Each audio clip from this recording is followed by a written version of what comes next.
पिछले वीडियो में हमने मदिरा के बारे में जाना। अब पंचमकार के दूसरे हिस्से मांस के बारे में जानते हैं।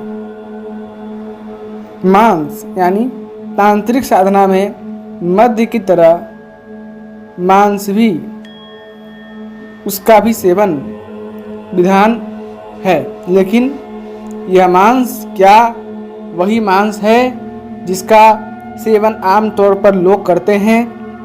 नहीं, यह मांस अलग है, इसका अर्थ अलग है। इसका आशय है प्रिय यानी कल्याणकारी होने के कारण, अमृत स्वरूप आनंद प्रदान करने के कारण और सभी देवताओं का प्रिय होने के कारण उसका नाम मांस है। क्या ये सारे गुण साधारण मांस में मिलते हैं? नहीं। यद्यपि पाशुपत मत के अनुसार पशु शब्द का अर्थ जीव से लिया गया है, लेकिन यहाँ पशु का अर्थ पाप पुण्य भाव रूपी पशु से लिया गया है। हमारे हृदय में जो भी भाव होते हैं, तंत्र उन्हें पशु भाव मानता है। तंत्र में पुण्य और पाप को महत्व न देकर भाव रहित अवस्था को श्रेष्ठ माना गया है। जब तक साधक के मन में पाप या पुण्य के भाव का अस्तित्व है, तब तक वह पशु की श्रेणी में है। ऐसे ही अज्ञान रूपी पशु को ज्ञान रूपी खड़ग से मारकर मांस भक्षण करना मांसाहार के समान है। कुलार्णव तंत्र में कहा गया है, पुण्या पुण्ये पशु हत्वा ज्ञान खड्गेन योगवित परे शिवे नये चित्तम पलासी स निगध्यते मनसा चंद्रियगणम संयोज्यात्मनि योगवित मांसासी भवेद देवी शेषः स्यु प्रासी हिंसकः। हे देवी, ज्ञान रूपी खड्ग के द्वारा पुण्य और पाप रूपी पशुओं का हनन करने वाला और अपने मन को परब्रह्म में लीन करने वाला साधक ही वास्तव में मांसाहारी है। केवल वही योग के ज्ञाता साधक मांसाहारी कहे जा सकते हैं, जो सभी इंद्रियों का मन के द्वारा संयोजन करके आत्मा में उन्हें प्रविष्ट करा देते हैं। अज्ञानेन यो हन्तद्यायार्मार्थ प्राणिनः प्रिये निवैष्णेरके धीरे दीनानि पशुरो बभिः। हे प्रिय, भगवान शिव भगवती शक्ति को तंत्र के रहस्य को समझाते हुए आगे कहते हैं, पूर्ण रूपेण अर्थ समझे बिना इन पंच मकारों में मांस आदि का भौतिक रूप से सेवन करने वाले साधक बहुत बड़ी भूल करते हैं। स्वनितीर्णम दृढ़म वापि छेद ये न कदाचन आत्मार्थम प्राणिनाम हिंसा कदाचिन्नोदिता प्रिय। हे प्रिय, अपने प्रयोजन के लिए प्राणियों का हिंसा की बात तो दूर, एक तिनके की नोक से छेद कर भी किसी को कष्ट नहीं देना चाहिए। जहाँ हमारे तंत्र ग्रंथों में अहिंसा की इतनी उच्च भावना उल्लिखित हो, वहाँ मांस खाने के लिए पर जबकि हिंसा करने का तो प्रश्न ही नहीं उत्पन्न होता। फिर यह मध्य मांस आदि की बात तांत्रिक परंपरा में कहाँ से प्रवेश कर गई?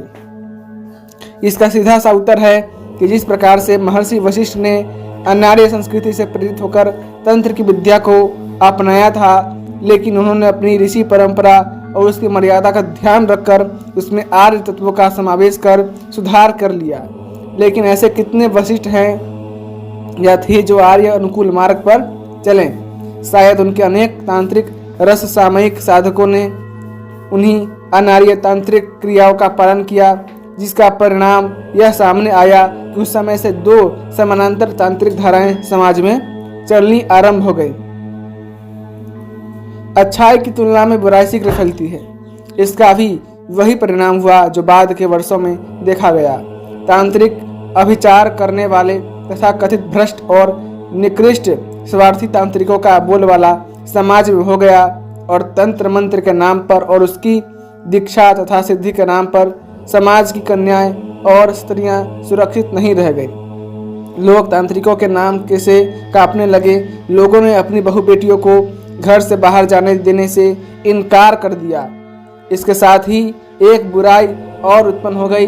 जन साधारण में उनका इतना आतंक छा गया कि लोग कन्या के नाम से संतान उत्पन्न करने से भी घबराने लगे। कहीं कहीं तो उसका रूप और भी विभत्स हो गया, या यह कहते हुए बहुत अफसोस होता है कि घर में कन्या पैदा होते ही लोग उसको गला दबाकर मारने भी लगे।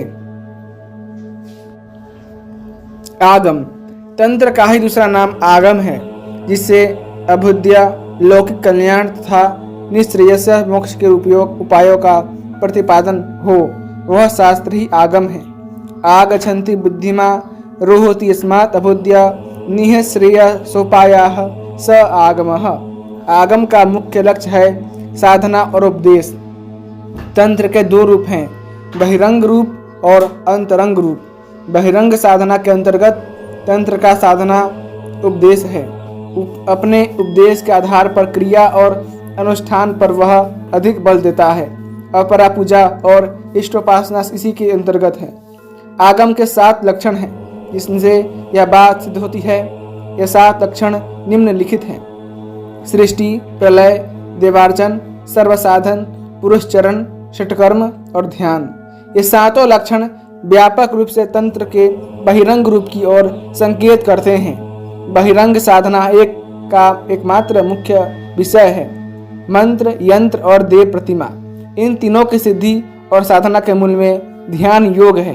देवता के गुण, कर्म, स्वभाव, स्वरूप के चिंतन के आधार पर मंत्रों का उद्धार एवं सिद्धि की जाती है। तब उन मंत्रों को यज्ञ से संयोजित कर देवता का ध्यान और उपासना का वर्णन किया जाता है। तंत्र की विशेषता उसकी क्रिया है, अर्थात तंत्र की बहिरंग साधना और उपासना क्रिया प्रधान है।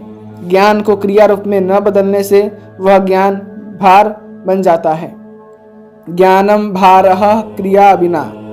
ज्ञान संपन्न साधक जब तक उस ज्ञान को जीवन में परिणत कर उसे क्रियात्मक नहीं बनाता, तब तक वह अपने लक्ष्य को प्राप्त नहीं कर सकता। तंत्र के जितने लक्ष्य हैं, उनमें एक यह भी है कि ज्ञान को कर्म में बदलना और फिर उक्त कर्म को ज्ञान में परिवर्तित करना। बहिरंग और अंतरंग साधना का संधि केंद्र है ध्यान। बहिरंग साधना के भीतर 3 प्रमुख तत्व हैं: शुद्धि, ध्यान और उपलब्धि। बिना शुद्धि के ध्यान की उपलब्धि नहीं, बिना ध्यान के सिद्धि की उपलब्धि नहीं। ध्यान के द्वारा इष्ट के प्रति जो कुछ उपलब्ध होता है, वह बहिरंग साधना की मूल संपत्ति समझी जाती है और उसी के आधार पर अंतरंग साधना का श्री गणेश होता है। बहिरंग साधना, उपासना, पूजा आदि जो कुछ भी है, वह सब अपरा है। ध्यान की उपलब्धि होने पर अपरा परा में बदल जाता है। यदि साधक की ध्यान योग में गति और पूर्णता नहीं है, तो सब कुछ व्यर्थ है। न किसी प्रकार की सिद्धि हो सकती है और न तो किसी प्रकार की बहिरंग साधना ही पुष्ट हो सकती है। अंतरंग साधना भूमि में तो प्रवेश करने का प्रश्न ही नहीं उठता। पूर्ण ध्यान की उपलब्धि सहज समाधि है। इस अवस्था विशेष में साधक का साध्य से नित्य संबंध होता है। गीता का यही सातत्य योग है। जब तक साधक और साध्य के बीच में साधन रहेगा, तब तक पूर्ण उपलब्धि संभव नहीं। तंत्र की बहिरंग साधना भूमि में पंचमकार यानी मध्य, मांस, मीन, मुद्रा और मैथुन साधक का कार्य करते हैं। इसमें जो मदिरा है वह ध्यान योग की सिद्धि के निमित्त है, न कि नशे के लिए। मदिरा में 3 तत्वों का समावेश होता है। वे 3 तत्व है: पृथ्वी तत्व, जल तत्व और अग्नि तत्व। इन तीनों तत्वों के गुणों को अपने में समेटने वाली मदिरा के सही और उचित ढंग से तंत्र क्रिया में साधन के रूप में उपयोग करने से साधक का सूक्ष्म शरीर उसके स्थूल शरीर से पृथक हो जाता है। सहज समाधि की अवस्था प्राप्त होने पर साधन रूप मदिरा ग्रहण समाप्त हो जाता है। उसके स्थान पर योग मदिरा को स्वीकार कर अंतरंग भूमि में प्रवेश किया जाता है, जिसका प्रवेश द्वार सहज समाधि की पूर्व अवस्था है और यहीं से तंत्र की अंतरंग साधना शुरू हो जाती है, जो पूर्णतया योग परक और आध्यात्मिक है। अंतरंग साधना यात्रा का प्रथम सोपान सविकल्प समाधि है, जो सहज समाधि का परिष्कृत रूप है।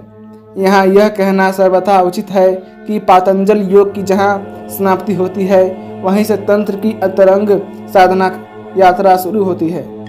यहाँ पर स्पष्ट रूप से कहना है कि महर्षि पतंजलि को इस जगह कमतर कदापि नहीं दर्शाया जा सक रहा है और न ही पतंजलि योग की बुराई की जा रही है।